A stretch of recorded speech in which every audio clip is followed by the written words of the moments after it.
प्यारे बच्चों, कैसे हो आप। स्वागत है आपका मेरे चैनल कम टुवर्ड्स स्टडी में। तो बच्चों, शुरू करने से पहले आप सभी चैनल को सब्सक्राइब ज़रूर कर दें और बेल आइकन को ज़रूर दबाएं।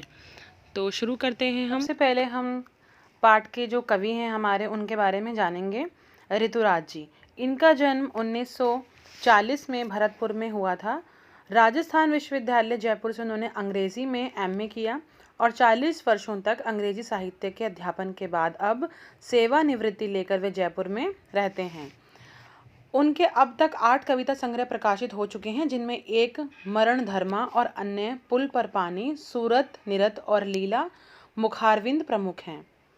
उन्हें हिंदी लेखन में काफ़ी सारे पुरस्कार भी मिल चुके हैं, जैसे सोमदत्त, परिमल सम्मान, मीरा पुरस्कार, पहल सम्मान तथा बिहारी पुरस्कार आदि जो हैं उन्हें मिल चुके हैं। मुख्य धारा से अलग समाज के हाशिए के लोगों की चिंताओं को ऋतुराज ने अपने लेखन का विषय बनाया है। उनकी कविताओं में दैनिक जीवन के अनुभव का यथार्थ और वे अपने आसपास रोजमर्रा में घटित होने वाले सामाजिक शोषण और विडंबनाओं पर निगाह डालते हैं। यही कारण है कि उनकी भाषा अपने परिवेश और लोक जीवन से जुड़ी हुई है। तो बच्चों, बात करते हैं आप कन्यादान कविता। जो कन्यादान कविता है उसमें एक माँ जो है अपनी बेटी को समझा रही है कि उसकी अब शादी होने वाली है। तो एक माँ जो होती है वो अपनी बेटी के बहुत नज़दीक होती है और उसे हर अच्छी और बुरी बात समझाती है। तो इसी तरह कन्यादान होने से पहले, शादी होने से पहले एक माँ जो है अपनी बेटी को समझा रही है कि ससुराल में किस तरह के उतार चढ़ाव आएंगे, तो किन परिस्थितियों में तुम्हें क्या करना है, कैसे रहना है। तो यही सारी बातें जो हैं कन्यादान में जो कवि हैं ऋतुराज जी, उन्होंने दिखाई हैं। कितना प्रामाणिक था उसका दुख, लड़की को दान में देते वक्त, जैसे वही उसकी अंतिम पूंजी हो। प्रामाणिक का मतलब होता है वास्तविक। ये कितना वास्तविक, कितना सच्चा था। किसका दुख? एक माँ का दुख, अपनी बेटी को दान में देते वक्त। जब एक माँ अपनी बेटी को शादी के वक्त विदा करती है, उसको किसी दूसरे के हाथ में सौंप देती है, तो उसे ऐसा लगता है, और उसे ही नहीं हर एक माँ को लगता है कि जैसे उसके पास वही एक अंतिम पूंजी है और जिसे अब वो दूसरों को दे रही है।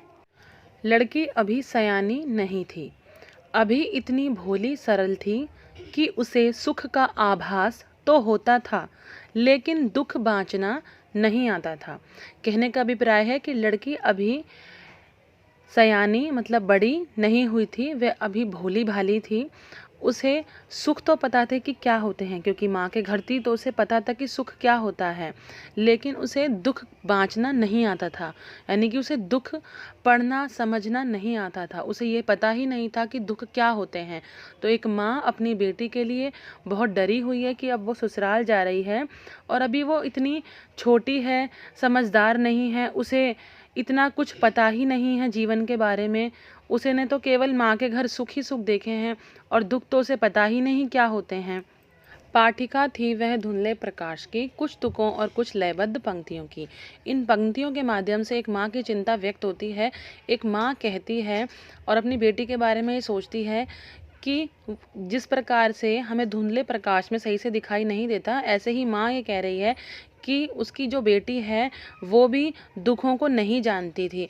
उसको ये तो पता था कि दुख होते हैं, लेकिन उसे दुखों का आभास नहीं था कि किस परिस्थितियों में उसे कैसे क्या करना है।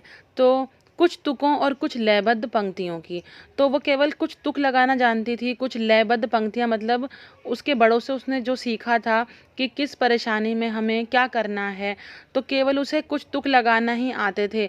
वो पाठिका थी धुंधले प्रकाश की, वो सही से नहीं जानती थी कि उसे दुख के समय क्या करना है। जब उसके सामने ऐसी परिस्थितियां आए, जब वो परेशान हो तो वो क्या करेगी, तो इन सब के बारे में वो नहीं जानती थी, क्योंकि अभी तक वो माँ के घर रही थी। और माँ का घर, माता पिता का घर ऐसा होता है कि बच्चे को माता पिता कभी भी परेशान नहीं होने देते, उनकी हर समस्या का समाधान वो कर देते हैं। तो इसलिए वो पाठिका थी धुंधले प्रकाश की। आगे कहते हैं, माँ ने कहा पानी में झांककर अपने चेहरे पर मत रीझना। एक माँ अपनी बेटी को समझाते हुए ये कहती है कि बेटा, जब तुम्हारी शादी हो जाएगी तुम बहुत खूबसूरत लगोगी, बहुत अच्छी लगोगी, नए नए कपड़े पहनोगी, आभूषण पहनोगी तो बहुत खूबसूरत लगोगी, सुंदर लगोगी।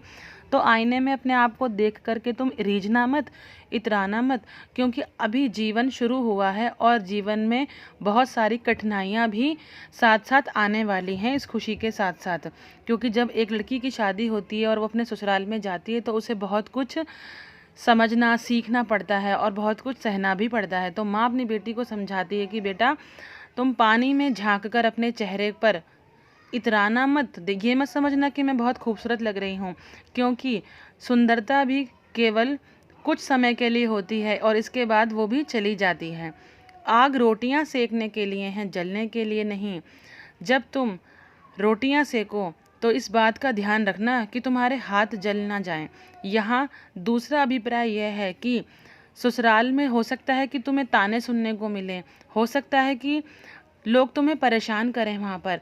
तो इसका मतलब ये नहीं है कि तुम उन चीज़ों से परेशान होकर के स्वयं को हानि पहुँचा लो, स्वयं को कहीं उस आग से तुम खुद जला लो।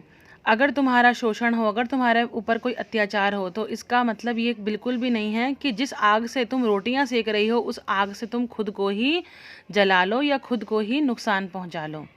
वस्त्र और आभूषण शाब्दिक भ्रमों की तरह बंधन है स्त्री जीवन के। माँ कहती है अपनी बेटी से कि वस्त्र और आभूषण, गहने और कपड़े क्या हैं? केवल भ्रम है, धोखा है स्त्री जीवन का। ये स्त्री को केवल बांध के रखने के लिए, स्त्री के ऊपर बंधन लगाने के लिए, ताकि वह खुश रहे और हमारे जो ससुराल में जो भी तुम्हें सहना पड़ रहा है, जो अत्याचार तुम्हारे ऊपर हो रहे हैं, और इसके लिए तुम जो है हमेशा अपना मुंह बंद रखो। तो तुम्हें ऐसा नहीं करना है, तुम्हें वस्त्र और आभूषण देख करके भ्रम में नहीं आना है, तुम्हें बंधन में नहीं बंधना है। माँ ने कहा लड़की होना पर लड़की जैसी दिखाई मत देना। कहने का मतलब ये है कि हमारे समाज में हमेशा से, बहुत पहले से ही समझा जाता है कि लड़कियां कमज़ोर हैं, और आज भी हमें ये देखने को मिलता है और सुनने को मिलता है लड़कियों को अक्सर कि ये काम तुमसे नहीं होगा, तुम लड़की हो, ये काम तुमसे नहीं होगा क्योंकि तुम लड़की हो। तो माँ अपनी बेटी को यही समझा रही है कि तुम लड़की तो हो, लेकिन लड़की जैसी दिखाई मत देना, यानी कि अंदर से तुम्हें बहुत मजबूत बनना है, दिमाग से भी और शरीर से भी, और हर परेशानी का सामना डट करके करना है, परेशानियों से घबराना नहीं है। तो एक माँ जो है अपनी बेटी को ये सीख दे रही है कन्यादान कविता में ऋतुराज जी के माध्यम से, जो इस कविता के कवि हैं। उम्मीद है बच्चों की आपको ये बहुत अच्छे से समझ में आया होगा। तो आप प्लीज़ वीडियो को लाइक ज़रूर करें और चैनल को सब्सक्राइब ज़रूर करें। धन्यवाद।